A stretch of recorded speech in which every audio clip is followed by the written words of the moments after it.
All right, we're live. Hello, everybody. Thanks for joining us. As always, I'm Warren Flax. This is my mother, Deirdre Silver. Hi. And we are here from Silver Brush Limited once again. Thank you all for joining us. We appreciate you and your time, and we hope this is going to be a very, very useful, helpful session for you. We've got some fun stuff to go over this week. I'll give you just a brief background because we know some of you have done this before with us. Some of you it's your first time. So we are Silver Brush Limited.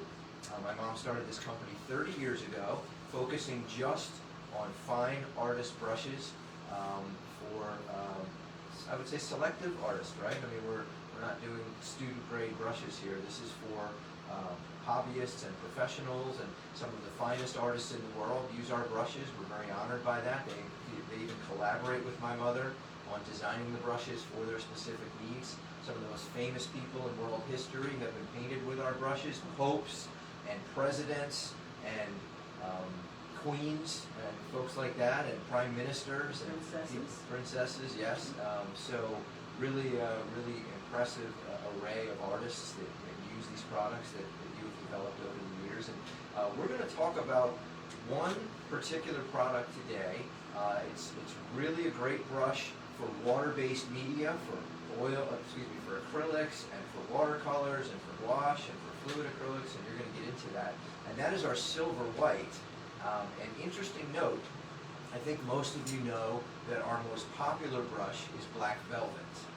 Our second most popular brush is this one, Silverwhite. This is the second most sold silver brush in our entire company. It's called Silverwhite, and it's had a couple of questions for you, actually. They look similar to many other brushes on the market. Yes. I think that's one of the biggest challenges. As popular as it is, Yes. I think it would be even more popular if there were a way for artists to really distinguish by looking at them. Well, you know, just like all brushes, it's very difficult to distinguish one from the other when you're looking at it in an art supply store or in a catalog online. And what I can talk to... Or on your phone. Or on your phone, right. What I can talk to is about our brushes. I'm not going to talk about any competitors' brushes because I haven't controlled the way they're manufactured or what goes into making them. But I can tell you this. What makes this a far superior white tack-on brush than any other that's on the market, and the sales prove it, as Warren has said. It's as simple as this. Can you see this? Well, let me just, before you get into the education, so Okay. we're diving right in, which is Okay. great. I just want to let everybody know that not only are we going to go over Silverwhite today, but we're going to give away some Silverwhite. Yes. Okay, so we have two of these great sets. So we're going to give away two of these sets. 1, 2. This is the SW1520, which doesn't mean anything to you guys necessarily, but it does to us, so we know which ones to send. One is a 3-piece and one is a 4-piece. No, this is the 3-piece set that we have 2 of. Oh, okay. And then we're also going to give away this great case. So we've got 3 things that we're giving away today, so stay tuned. We'll be here for about 45 minutes, and we'll give these 3 away at the end. You've got to be here and communicate with us at the end, otherwise we can't get it to you. And then the other thing we are going to do today is we're going to go over some tips and tricks on ways to repair damaged brush hair, and my mom's going to show you what specifically is a good brush that maybe just doesn't look right, and when a brush really has problems. But I think sometimes there's some confusion where folks buy a brush, they look at it and they think, oh, this isn't right, when actually it's fine. It's just the way that it maybe got jostled around a little transfer. So we'll do all of that, but go ahead and get back to the Silverwhite, and I will come and I'll zoom in with the camera. Okay. So I'll be back later, everybody, to give you some free stuff. He will not. So, the reason why this is a superior white tack-on brush, and what makes it really... What's tack-on? What does that mean? What is tack-on? Tack-on is a synthetic extrusion. Okay, if you think of a meat grinder, and you put a big piece of meat in one end, and little strips of meat come out, well, that's kind of what this is. It's a plastic. It's basically a plastic that is extruded in a manufacturer's way. What makes this better is the consistency of it, and this. This is what makes it better than everyone else's. So what I developed years and years ago was the fact that if you have brushes that have all the same size filament, this The thickness of this synthetic is all of the same size. What happens is when you put it in moisture and you put it down, all the moisture is going to puddle out. And it's a big pain in the neck. And nobody likes that because it's not doing what the brush is supposed to do, which is hold the color. So you see, you're not going to have any puddling here. You're just going to have nice smooth lines. Okay? But you're not going to have that without, and that's because we use multiple diameter filament. The multiple diameter filament gives the filament itself friction to hold the color on each one of the filaments. So you have wonderful friction because of all these different sizes. And that's why you don't have puddling. And that's what also makes it a far superior brush. Now we use anywhere from 5 to 10 different size filaments with each and every single brush. So you're not going to be able to figure out how many are in each, but you can see the difference when you do this brush versus one of my competitors. This holds so much color, and it's such a great brush that it's far superior to anything else that's out there. All right, bunch of great questions coming in. So I'm not going to catch them all, everybody. I'm sorry, but I saw one there just caught my eye. What's the difference between Taclon and nylon? Okay, Taclon's actually a higher grade material. We don't use nylon, even though it's in the nylon family. So think of a big overall category, and it's called synthetics. And one of the synthetics is nylon, one of them is Taclon, one of them is Interlon, another one is Rislon. So in the quality field, in the quality grades, Taclon is a very superior quality. So you've seen different quality things in maybe in shoes or in anything that you purchase, a pen or pencil or something like that. You know the difference in the quality. The difference in this is that this is a Taclon and not just a nylon. So the filament here is a Taclon. A few people have asked that. Yeah. So it also means that when you go into a big box store and you're looking at brushes that they have on the wall, those are all, they all say nylon on it. And that is a less expensive, for lack of a better word, inferior material. But one of the things it does give you, the nylon, is it's very inexpensive. So that's the advantage of nylon. So another question that's come up a couple times, of course, you know, Silverwhite has a nice, pretty white look to it when it's brand new. Right. But then when we paint with all of our various colors, it gets stained. This brush actually is stained a little bit. Yes. Does that matter? Is there something that can be done about it? Okay, yes, there's something that can be done about it, but it doesn't matter. Because if you see, I'm going to be using this on paper, and I'm going to be using it with color, and you'll see that it doesn't come off again. So it doesn't affect the performance. It never affects the performance unless you let it dry with the color in it, and then it becomes clogged with the paint itself. But you do have to clean it out and do a thorough job. Now what I do, well, there's lots of tricks I'm going to talk to you about, but one of the easiest tricks in the world is just to put it in some, I use ivory liquid to clean these out an awful lot, and we're going to be coming out with our own soap. And really, that's all you have to do with it. Keep in mind, I'm only using these for water-based paint. That's what I'm going to use today. I'm going to be using watercolors, fluid acrylics, and gouache today. The question That's keeps it. coming up, which synthetic is this? And the answer is this is a white Taclon. And then there was a question, what's the difference between white Taclon and gold? Gold is dyed. Gold is a dyed color. This is actually the natural color that Taclon is. You can easily dye the hair any color that the manufacturer wants. Are they typically the same stiffness? They're both about as soft? No, golden Taclon tends to come out a little bit softer. Okay. It tends to create a little bit of softness in the filament itself. So those are all good questions, by the way. Yep. I really like that. Okay, so let me go through a little bit more. So as I said, this is 100% white Taclon, and it's going to hold its shape. It's going to hold the color very, very well. Inside this is a nickel-plated brass ferrule, and inside we put a triple epoxy barrier in the middle. Epoxy is a glue. We use it to keep brushes together and keep them on the handle. We also use a crimp over here. Why do we put 3 epoxy barriers within the ferrule? Well, invariably, I can't get you to stop putting your brushes like this in your cups. when you put the brushes in for storage. I can't get you to do that. So what I'm always trying to do, or we here at Silverbrush, is to stop the moisture from going onto the handle and cracking the handle. That's really important because you perceive that if the handle is cracked, there's something wrong with the brush. There isn't, but we know you don't like it, and we of course want to stop that from happening. So inside the ferrule itself, we've got epoxy throughout this entire top. So that also makes this a very, very, very fine quality brush. For the money, you get more bang with this brush than almost any other brush on the market, and I would put this against any of my competitors. It is a strong brush, it's a diligent brush, and it just keeps on working. Question: what's the handle made of? It's wood. It's a wooden birchwood, handle. right? It's a fumigated wood.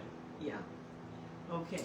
So let's look at some of these. I brought out all of the shapes for the long handle. This is our long handle series, and that of course is for easel painting.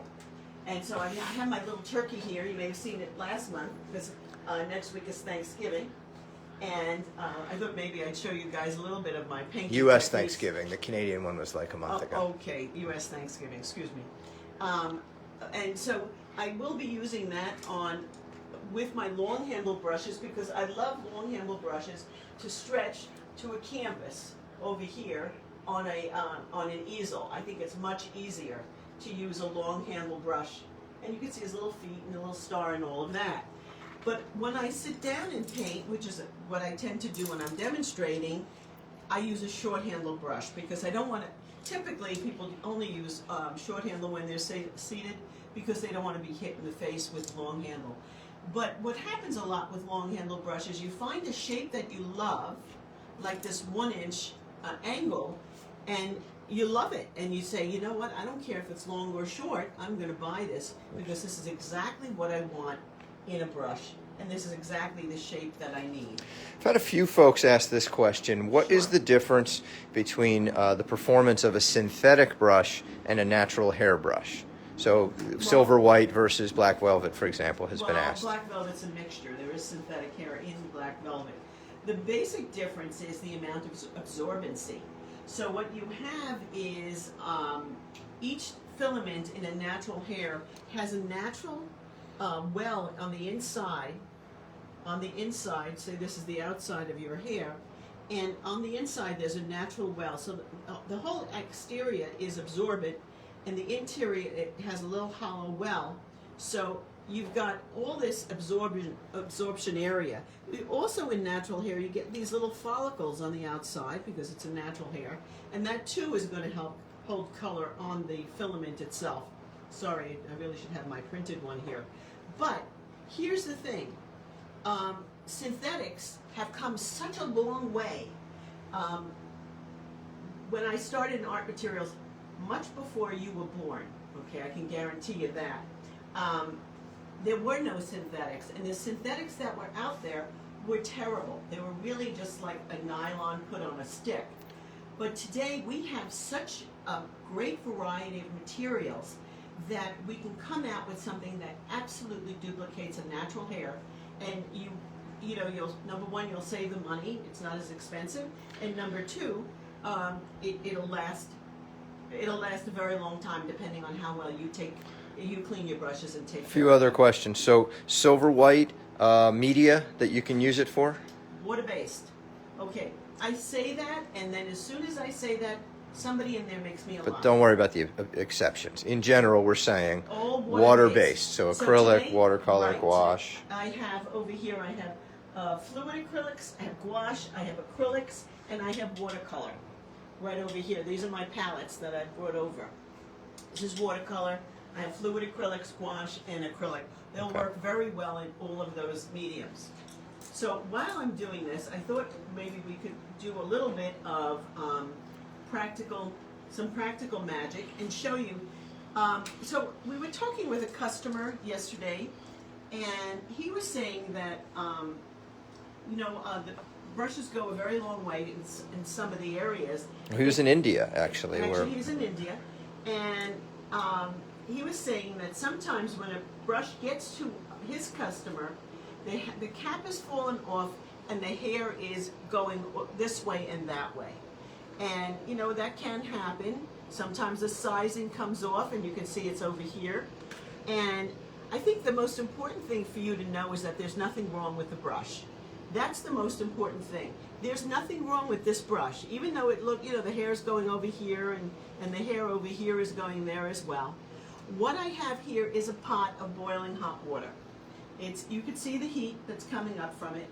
What I'm going to do with this is, and you may have seen me do this before, I'm going to put the brush in here.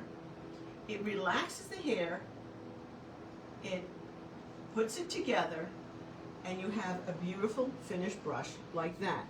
And I'm going to take off a little bit of the water that's on it. And then this is a little secret. This is what we use here at Silverbrush to put the brushes back together again. So this is a product I get at the Asian grocery.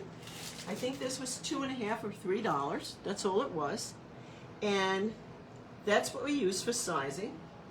And here's this beautiful brush all ready to start painting all over again. So once that dries, it'll look just like a brand new brush Like that comes with the brand new. stiff, and then you just break that out, you put it in water, and there you go, Exactly. you're ready to do your thing. Exactly. So here it is again. Notice it's a rolling boil. You want a rolling boil. Let me be very clear about that. Will putting it in that boiling water damage the epoxy? No, because did you see how quickly I took it out? I put it in and I took it out. I don't keep it in there. I'm not stirring soup. I just put it in there for a very, very quick amount of time. And I'm going to put that in agar, and that brush goes back to its original shape. See that, with that beautiful belly and the nice point? This brush is ready to continue painting years and years to come. But I also did it with the Silverwhite. Notice how, you know, the hair is going all over the place, and you're saying to yourself, oh my God, I've ruined my brush. Got hair coming out here and all of that. Same thing. We're going to relax the hair with the boiling hot water. And here you have a beautiful point and a nice big fat belly. That belly is something that we work very hard to create. I'm going to put it in some agar. So this tip that you're doing now, this will work for whether it's a natural hair brush or a synthetic or a Absolutely. blend, like Black Velvet's a blend of both. Absolutely. So it doesn't matter. It does not matter.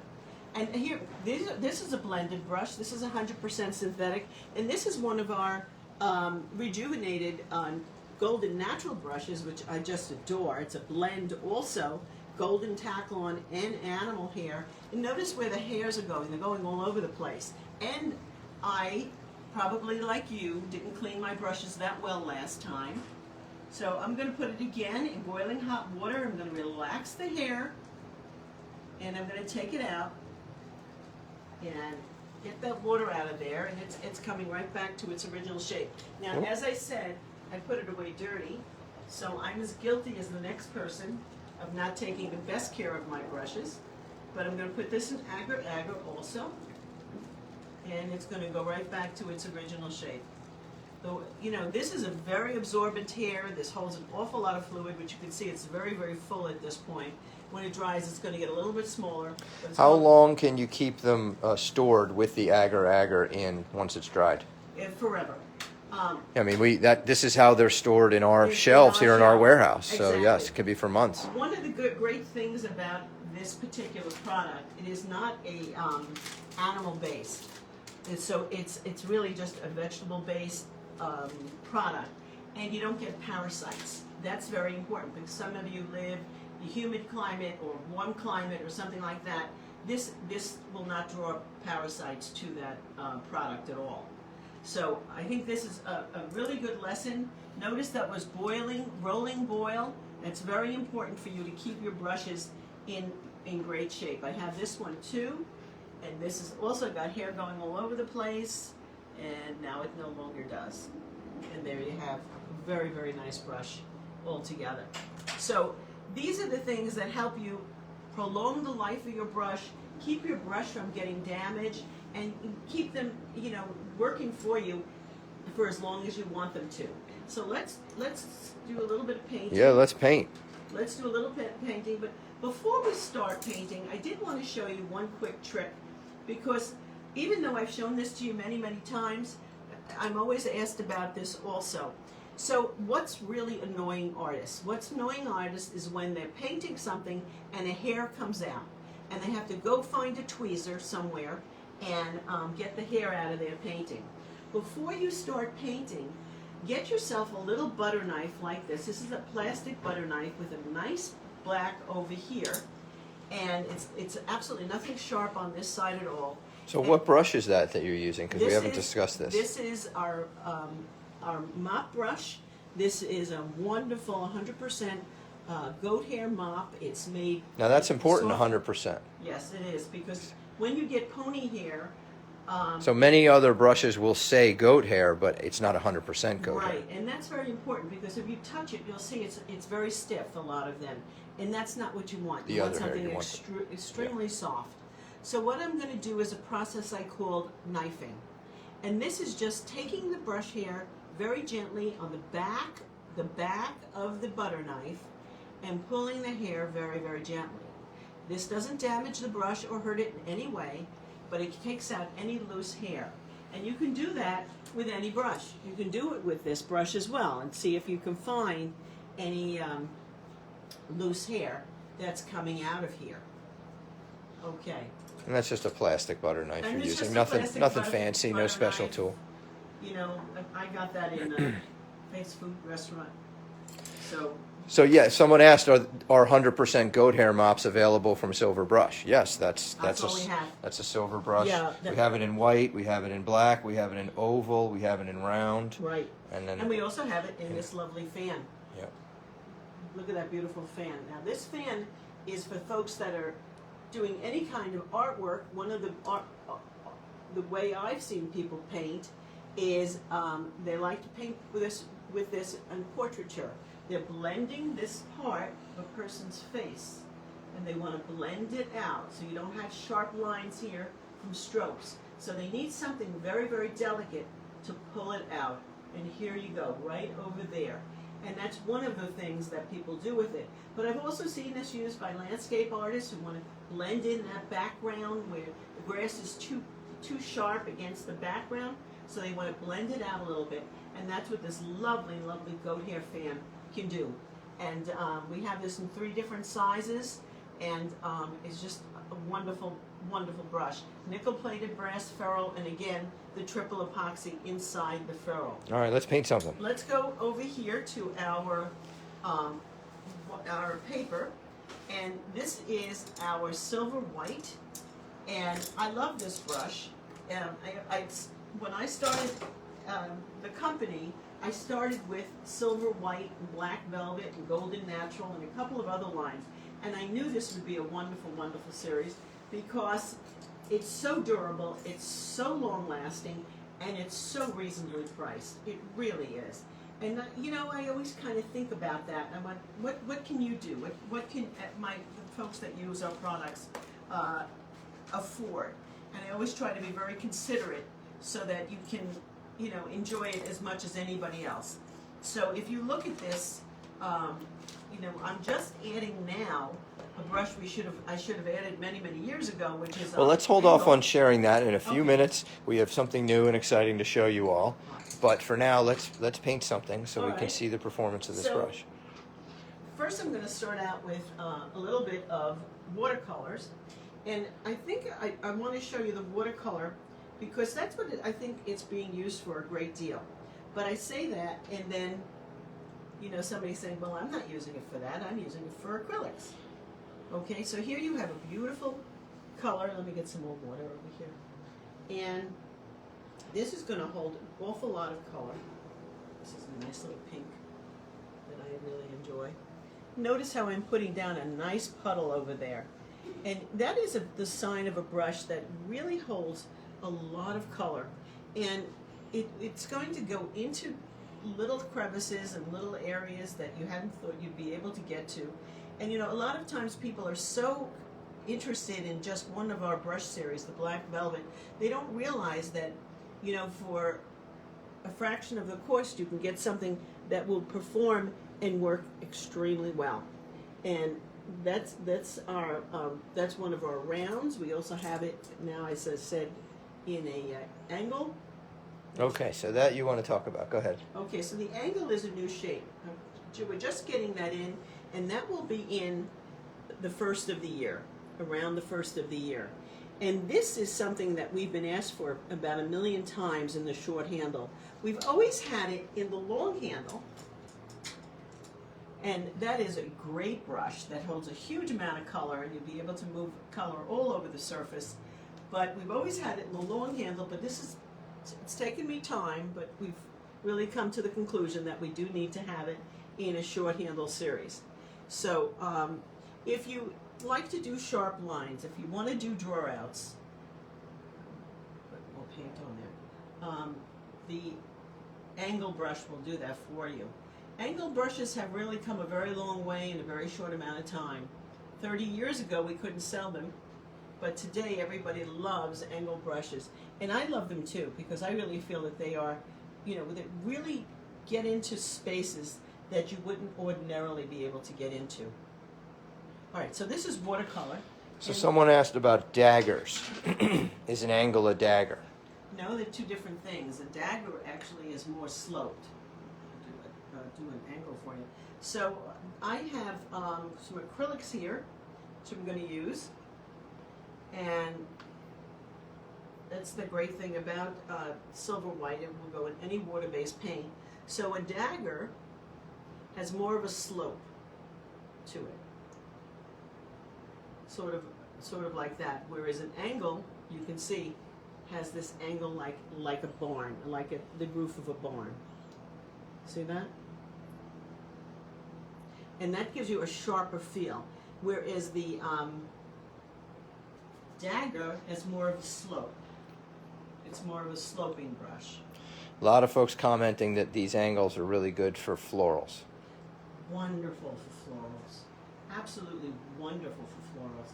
I've seen such beautiful work. Now, this is Earlene Paget's work. She's a magnificent artist out in Florida, and she uses a lot of ruby satin brushes, and she does a lot of these small areas here with angle brushes over here. See that? She's picking up some very small details. Now you could use the angle brushes also for some of this line work that's over here. And this is also all Earlene's work. And, again, picking this all up. And I love this. She does that with a bunch of our liners and monogram liners and anything with a sharp point. But this will show you some of the things that you can actually get done with these brushes. The great thing about them is that they're just going to last a lifetime. I actually am very rough on my brushes, probably a lot more rough than you are, because I say, I can go over there and get more brushes, which kind of isn't fair, but that's the way we are as human beings. What can I tell you?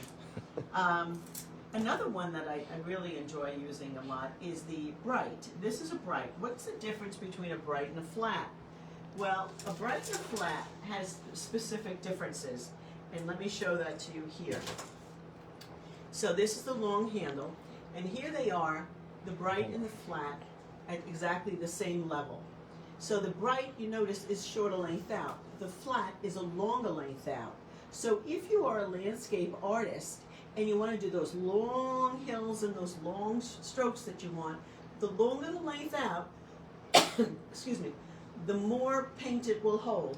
The shorter the length out, which is what I have in the short handle also, the less paint it will hold.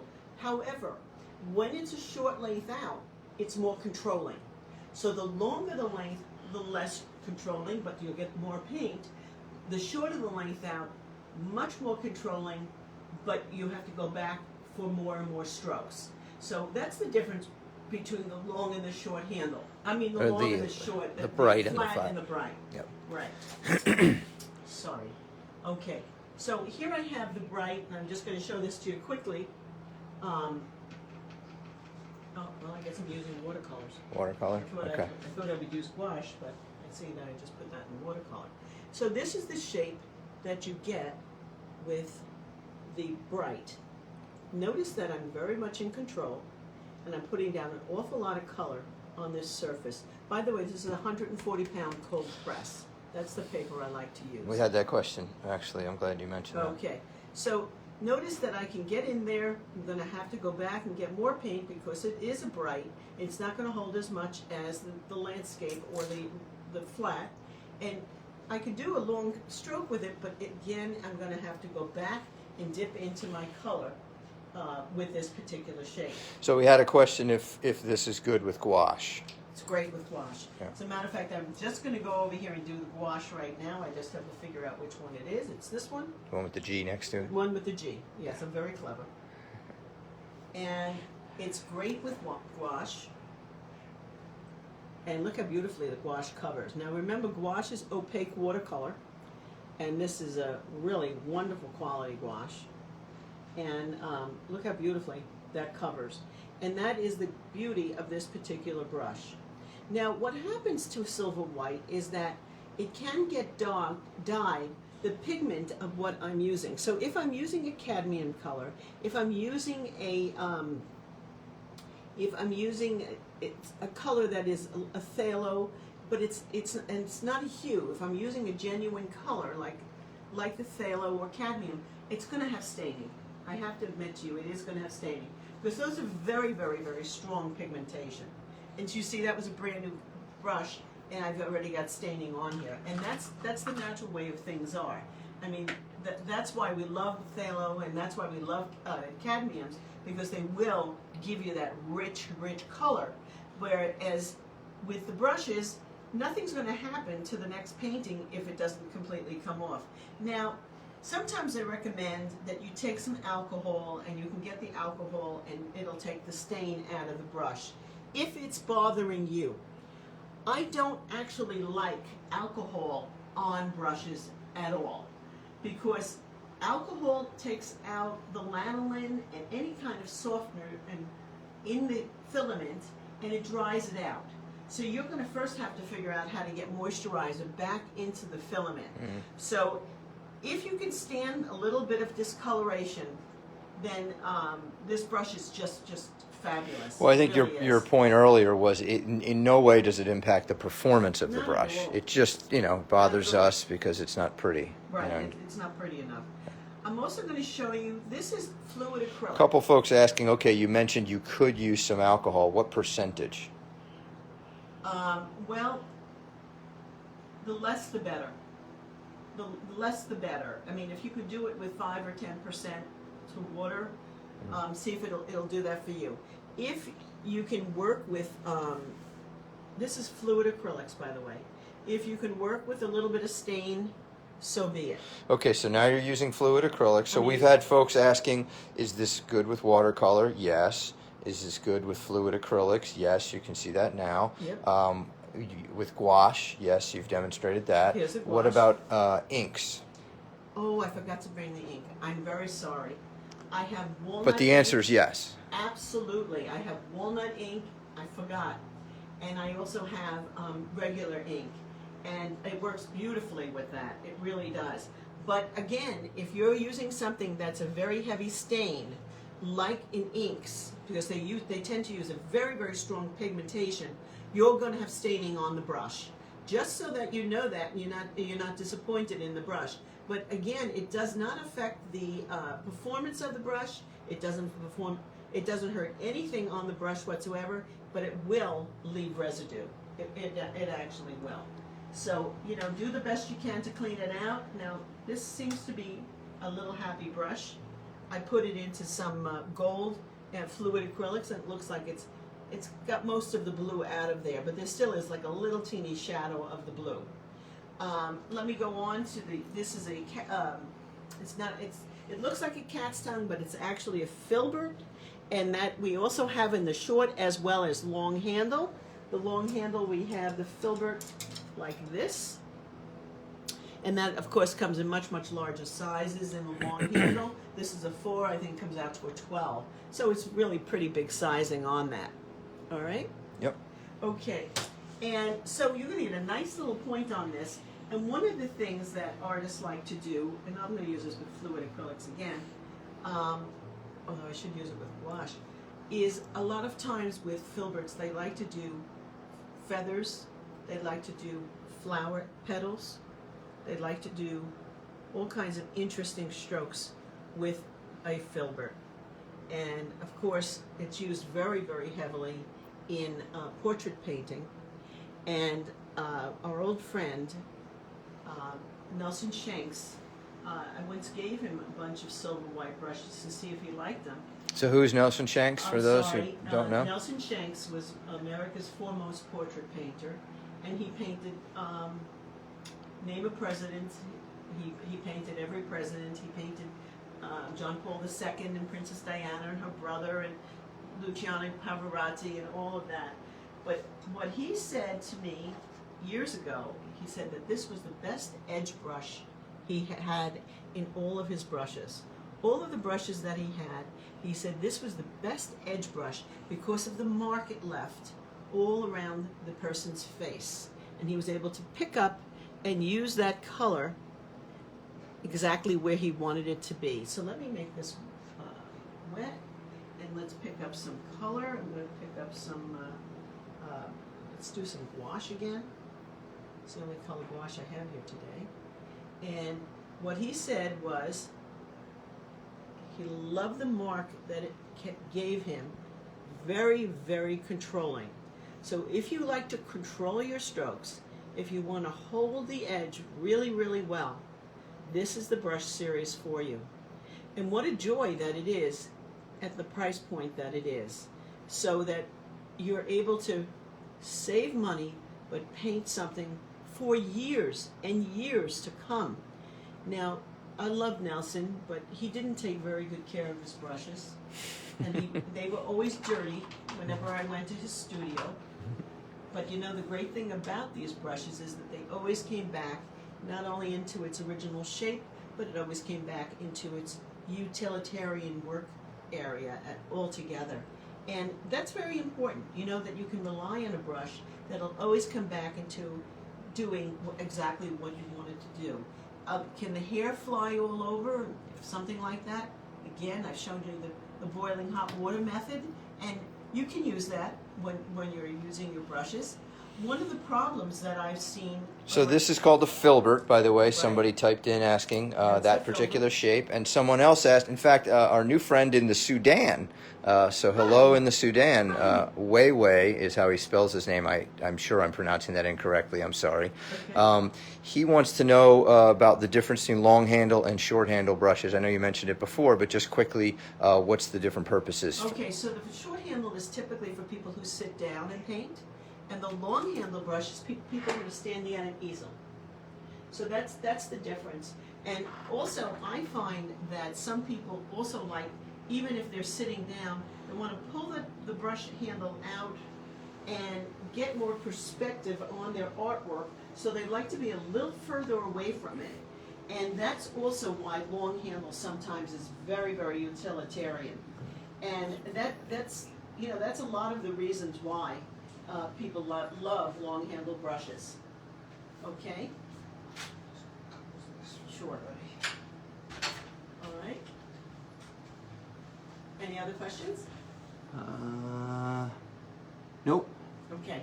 So let's move on. So I show you the rest of this series, and you learn about. Got about 6 minutes left, and I still have to give away some free stuff. Oh, free stuff! I'm sure you wanted that. Okay. So now we have the new angle in the Silverwhite.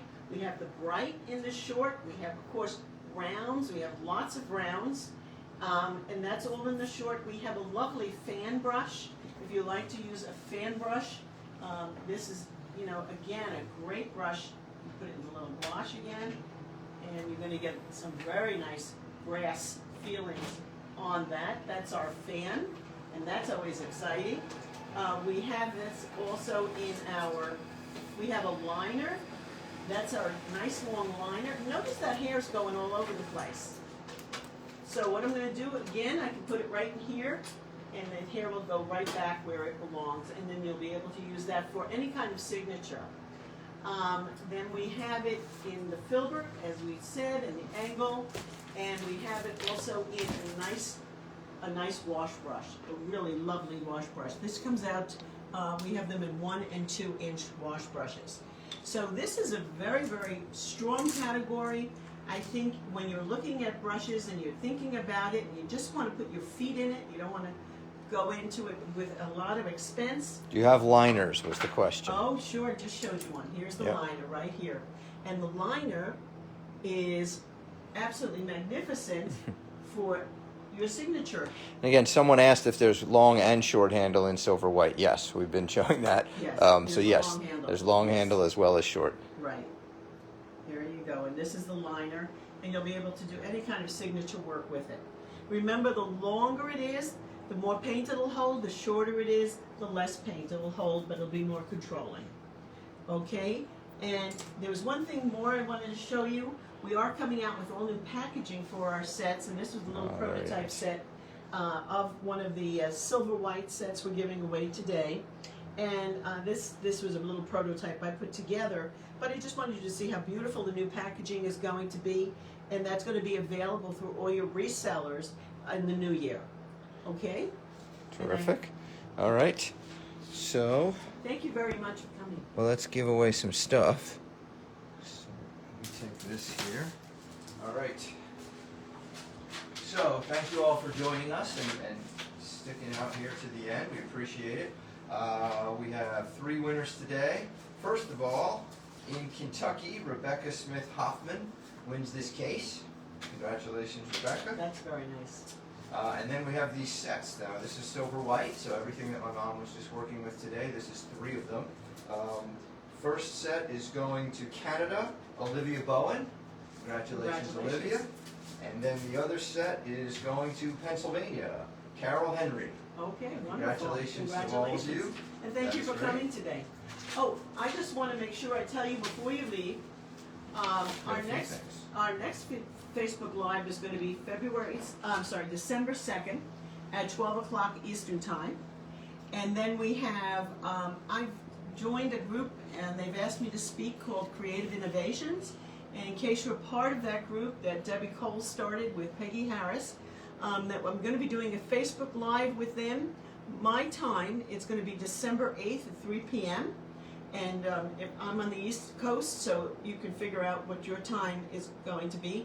I'm going to be doing tips and tricks about how to take care of your artist brushes. And again, we have another Facebook Live of ours at December 15th at 12 o'clock Eastern Time. So I look forward to seeing all of you again. And if you have questions, please share it with us. And I hope you enjoyed this, and we'll have more tips and tricks and interesting information next time that we see you. Yes, and of course, as you can see here, I'm focusing on our website, silverbrushcare.com. Get you all sorts of tips and tricks for caring for your brushes, selecting the right brushes. We definitely want to be a great resource for you all. And of course, you all are watching us here on Facebook, but we also have an Instagram page, which Kira does an amazing job managing and posting all sorts of great artwork, including your work. So please share your work with us. Tag Silverbrush Ltd on Facebook, on Instagram, and we'll be happy to share your great work and the brushes that you're using as well. We love sharing all of your work. We're so proud of all of you and your talent. You're certainly more talented than we are here, so we love to see what you do with our brushes. Thank you all for everything, and I think we're going to say goodbye. We'll talk to you on December 2nd, this same time, everybody. Thank you. Bye. Happy Thanksgiving if you're in the States. Happy Thanksgiving.